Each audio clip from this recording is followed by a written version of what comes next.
What is the Cold War? We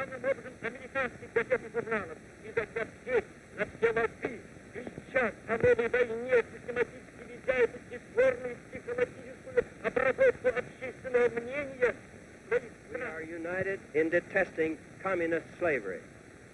We know that the cost of freedom is high, but we are determined to preserve our freedom no matter what the cost.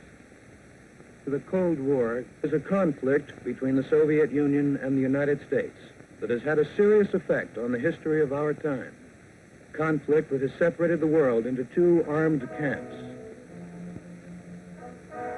This conflict is first of all a product of ideological differences. It also stems from geography and from the drive for national security. At the end of World War II, much of Europe was in a state of economic and political collapse. The Soviet Union was able to move into Eastern Europe and fill the power vacuum that existed there.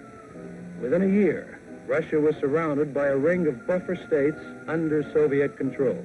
And Winston Churchill had declared, "From Stettin in the Baltic to Trieste in the Adriatic, an iron curtain has descended across the continent."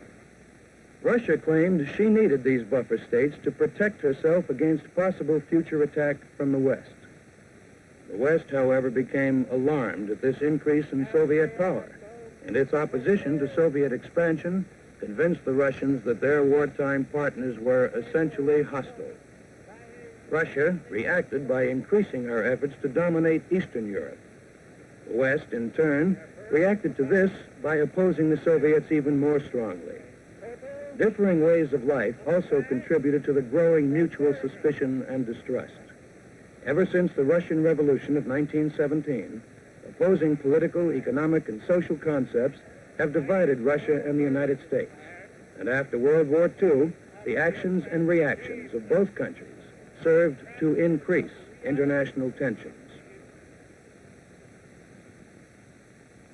The gravity of the situation which confronts the world today necessitates my appearance before a joint session of the Congress. The foreign policy and the national security of this country are involved. One aspect of the present situation concerns Greece and Turkey. In 1947, the United States reacted strongly to Soviet pressure on the Balkans.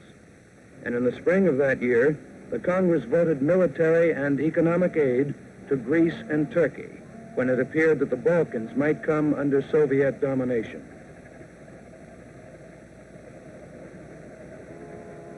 This legislation, known as the Truman Doctrine, marked the start of the United States policy of containment, a policy aimed at halting further Soviet expansion.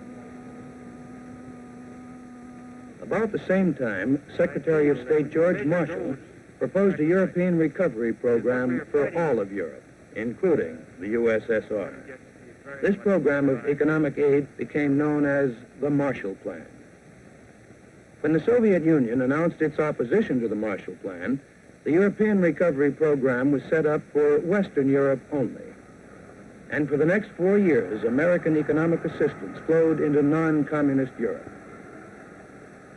Marshall Plan aid in the form of goods and dollars represented more than United States generosity and goodwill.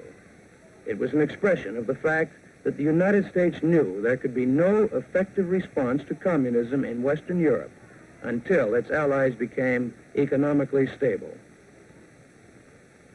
During this period, the Soviet Union used a variety of tactics to extend its hold and influence